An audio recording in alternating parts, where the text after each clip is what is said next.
नमस्कार। आज हम वनस्पति विज्ञान की दुनिया में एक खास परिवार की खोज करेंगे।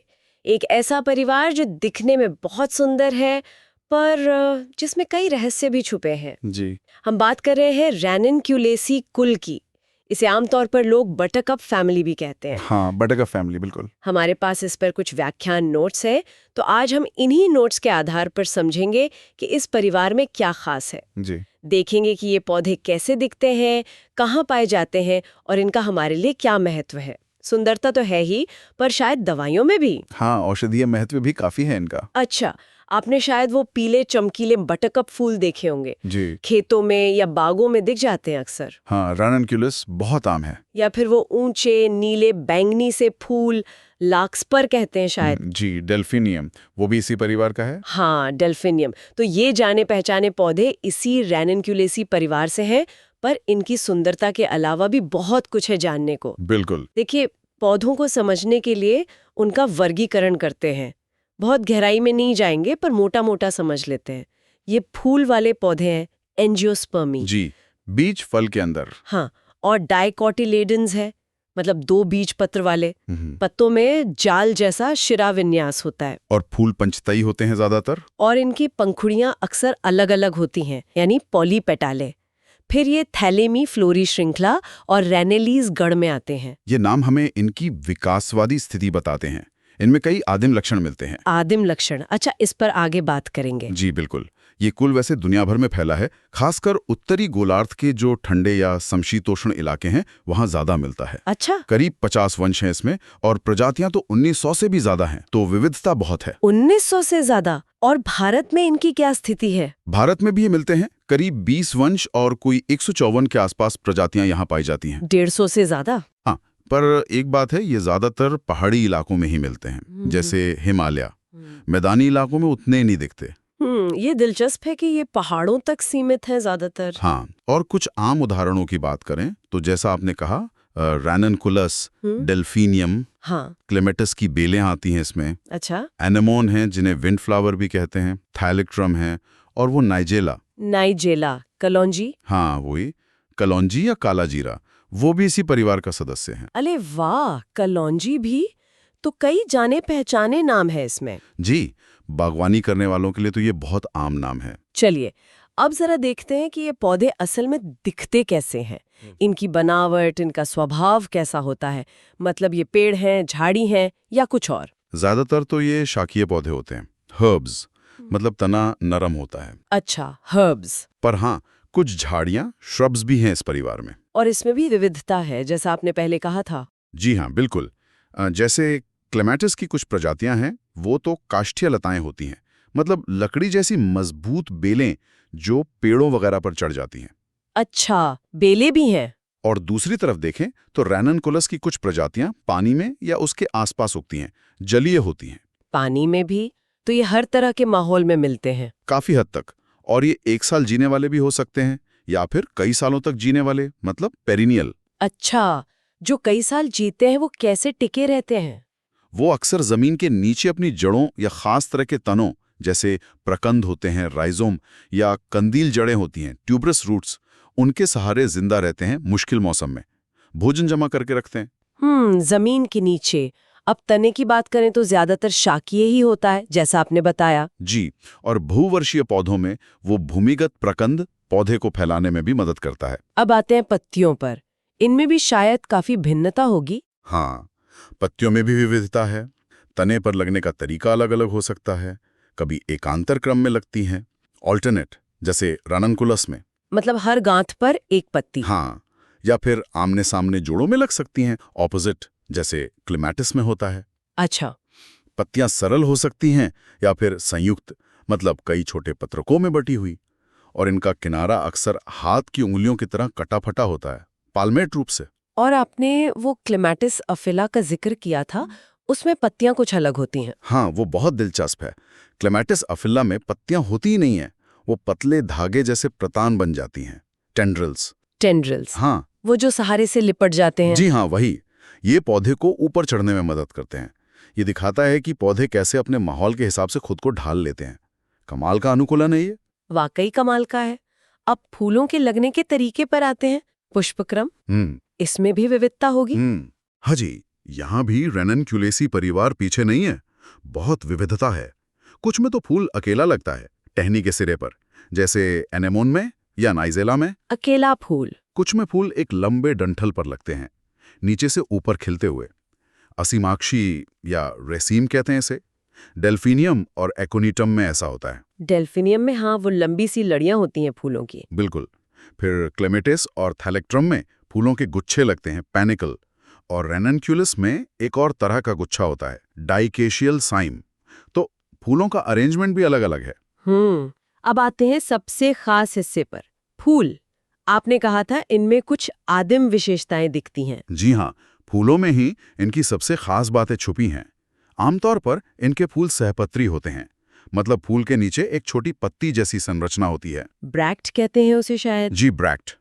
और फूल उभयलिंगी होते हैं, बाइसेक्सुअल, यानी नर और मादा दोनों हिस्से एक ही फूल में। ठीक है। और अक्सर पंचतई होते हैं, पेंटामेरिस, मतलब पंखुड़ियां वगैरह 5 या उसकी गुणांक में होती हैं।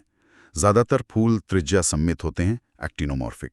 त्रिज्या सम्मित मतलब तारे जैसा? कहीं से भी काटो तो 2 बराबर हिस्से। हाँ, बिल्कुल। और एक और महत्वपूर्ण बात, ये अधोजायांगी होते हैं, हाइपोगाइनस। अधोजायांगी, ये थोड़ा तकनीकी है, इसका मतलब क्या हुआ? इसका सीधा मतलब है कि फूल का अंडाशय, ओवरी, जो बाद में फल बनता है, वो फूल में सबसे ऊपर होता है। सुपीरियर ओवरी कहते हैं। सबसे ऊपर? हाँ, जैसे सिंहासन पर बैठा हो, बाकी सारे हिस्से, बाह्य दल, पुंकेसर, सब उसके नीचे से निकलते हैं। ये स्थिति भी इस कुल की एक पहचान है। अच्छा, अंडाशय सबसे ऊपर, समझ गई। अब फूल के बाहरी घेरे पर आते हैं, बाह्य दलपुंज, कैलेक्स। इसमें सामान्यतः 5 बाह्य दल होते हैं, सेपल्स, और ये आपस में जुड़े नहीं होते, स्वतंत्र होते हैं। अक्सर ये जल्दी झड़ जाते हैं। ठीक है। पर यहाँ एक बहुत जरूरी और मजेदार बात है, ये बाह्य दल अक्सर दलभ होते हैं, पेटलॉइड। दलभ, पेटलॉइड मतलब? ये कि ये हरे रंग के ना होकर पंखुड़ियों की तरह रंगीन और बड़े आकर्षक दिखते हैं। अरे, बाह्य दल भी रंगीन होते हैं? हाँ, जैसे डेल्फिनियम के जो नीले या बैंगनी फूल हम देखते हैं, वो असल में पंखुड़ियां नहीं, यही रंगीन बाह्य दल होते हैं। कमाल है। तो जिसे हम पंखुड़ी समझ रहे होते हैं, वो बाह्य दल हो सकता है? जी हाँ, ये कीटों को आकर्षित करने का काम करते हैं, खासकर तब जब असली पंखुड़ियां या तो बहुत छोटी हों या हो ही नहीं। तो फिर असली पंखुड़ियों का क्या? दलपुंज यानी कोरोला। दलपुंज में 5 या उससे ज्यादा पंखुड़ियां, पेटल्स हो सकती हैं।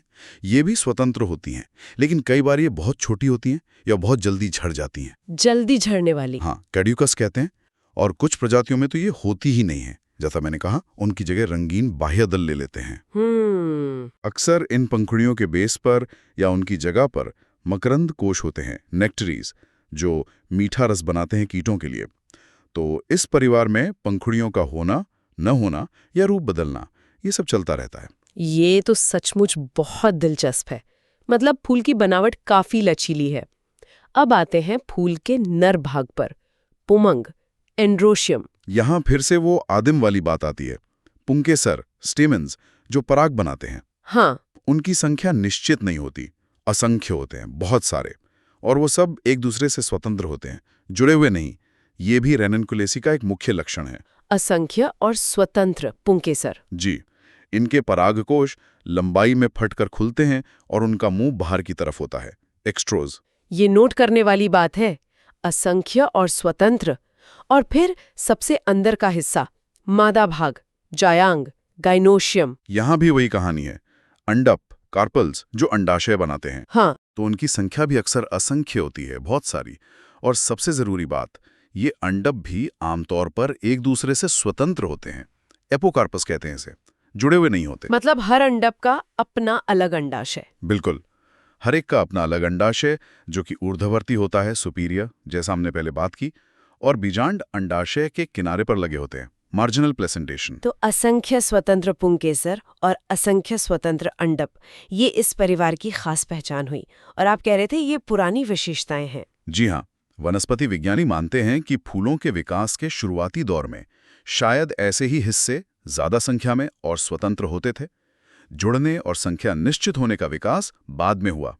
तो ये हमें एक तरह से अतीत की झलक देते हैं। अच्छा, ये बहुअंडपी और स्वतंत्र अंडपी। हाँ, पॉलीकार्पेलरी और एपोकार्पस, ये बहुत महत्वपूर्ण लक्षण है।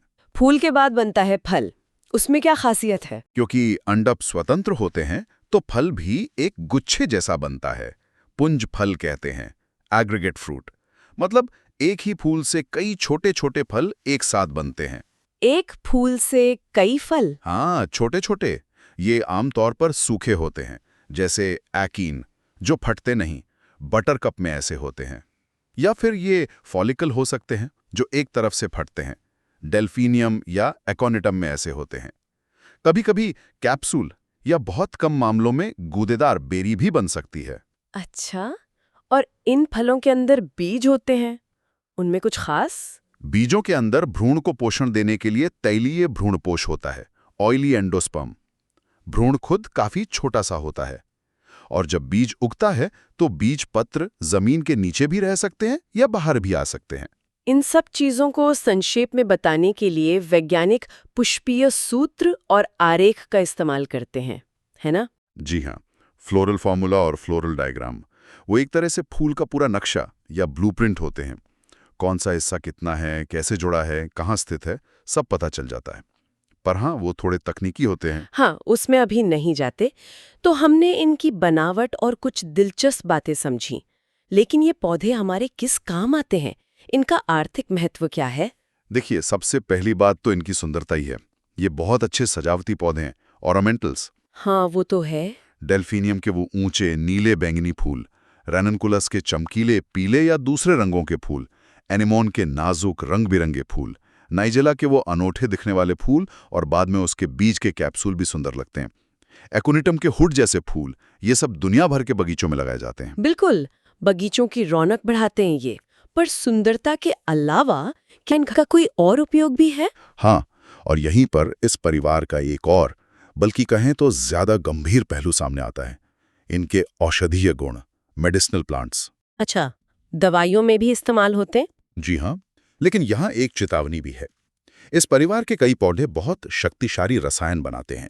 ये फायदेमंद तो हो सकते हैं, पर खतरनाक भी हो सकते हैं। खतरनाक मतलब जहरीले? हाँ, कुछ तो बहुत जहरीले होते हैं, जैसे एकोनिटम, जिसको मॉन्क शूट भी कहते हैं। एकोनिटम, हाँ, नाम सुना है। उसकी जड़ों में एकोनिटीन नाम का एक अल्कलॉइड होता है। ये बहुत बहुत शक्तिशाली होता है। पारंपरिक चिकित्सा में इसे दर्द कम करने और दिल की धड़कन की समस्याओं के लिए इस्तेमाल करते रहे हैं, पर यह बहुत जहरीला है। जरा सी मात्रा भी जानलेवा हो सकती है अगर सही जानकारी और सावधानी न बरती जाए। बाप रे, इतना खतरनाक, खूबसूरत दिखने वाला पौधा। बिल्कुल, सुंदरता के पीछे जहर। इसी तरह थैलिक्ट्रम फोलियोसम है। उसकी जड़ें आंखों की बीमारियों, खासकर नेत्रशोध, ऑफ्थेल्मिया के इलाज में काम आती हैं। आंखों के लिए? जी। फिर एनिमोनियम पल्सिटिला से एक दवा बनती है, पल्सिटिला। जी। वो नर्वस सिस्टम और महिलाओं की कुछ समस्याओं के लिए टॉनिक मानी जाती है। क्लेमेटिस की भी कुछ प्रजातियां हैं जो कुष्ठ रोग और खून की बीमारियों के पारंपरिक इलाज में इस्तेमाल होती हैं। और डेल्फिनियम, वो जो इतना सुंदर है, उसमें भी कुछ है? हाँ, हिमालय में मिलने वाली डेल्फिनियम की कुछ प्रजातियां दिल और सांस लेने की प्रक्रिया को धीमा कर देती हैं। कार्डियाक और रेस्पिरेटरी डिप्रेसेंट होती हैं। अच्छा, मतलब वो भी शक्तिशाली रसायन बनाती हैं? जी हाँ, तो फिर वही बात सामने आती है, सुंदरता के साथ साथ शक्तिशाली और संभावित रूप से खतरनाक गुण। इसलिए इनके औषधीय प्रयोग में बहुत सावधानी की जरूरत होती है। ये जानना तो बहुत जरूरी है। कोई और जाना पहचाना औषधीय पौधा इस परिवार से, जैसे वो नाइजेला? हाँ, नाइजेला सटाइवा, कलौंजी, इसके बीज तो हम मसालों में डालते ही हैं। हाँ, बिल्कुल। लेकिन पारंपरिक चिकित्सा में इन्हें बुखार, खांसी और दमे के इलाज में भी फायदेमंद माना जाता है। तो ये एक अच्छा उदाहरण है जहां एक पौधा मसाले के तौर पर भी इस्तेमाल हो रहा है और दवा के तौर पर भी। दोहरा उपयोग है इसका। हाँ, ये तो है। कलौंजी तो घरों में आम है। जी। तो संक्षेप में अगर देखें तो ये राननकुलेसी परिवार सिर्फ सुंदर फूलों वाला परिवार नहीं है, इसमें बहुत विविधता है। पौधों के विकास की पुरानी झलकियां हैं, जैसे वो असंख्य स्वतंत्र भाग। हाँ, आदिम लक्षण। और इसमें ऐसे पौधे हैं जो हमारे बगीचों को सजाते भी हैं, और दूसरी तरफ शक्तिशाली दवाएं या कहें तो जहर भी रखते हैं अपने अंदर। बिल्कुल सही कहा आपने। इनका अध्ययन हमें पौधों के विकास को समझने में तो मदद करता ही है, साथ ही ये भी याद दिलाता है कि प्रकृति की सुंदरता अक्सर बहुत जटिल और शक्तिशाली रसायन शास्त्र के साथ जुड़ी होती है। ये आसान नहीं है। और वो आदिम लक्षण, क्या वो महत्वपूर्ण है विकास समझने में? हाँ, बहुत। ये असंख्य और स्वतंत्र पुष्पीय भाग हमें अंदाजा देते हैं कि शायद लाखों साल पहले जब फूल विकसित हो रहे थे तो उनकी बनावट कैसी रही होगी। ये हमें फूलों के विकास के शुरुआती चरणों की एक खिड़की प्रदान करते हैं। तो चलिए, आज की इस बातचीत से एक सवाल मन में आता है।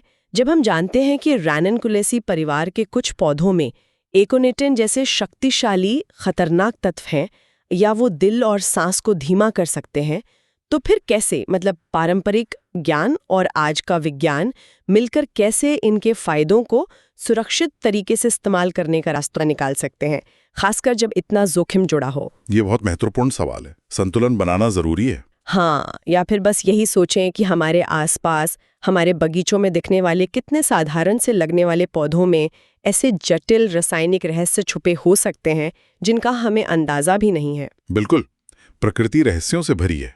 तो ये थी हमारी आज की चर्चा रैननकुलेसी कुल पर। उम्मीद है इस खूबसूरत और कुछ हद तक रहस्यमयी पौधे परिवार के बारे में जानकर आपको अच्छा लगा होगा और कुछ नया सीखने को मिला होगा। जी, धन्यवाद।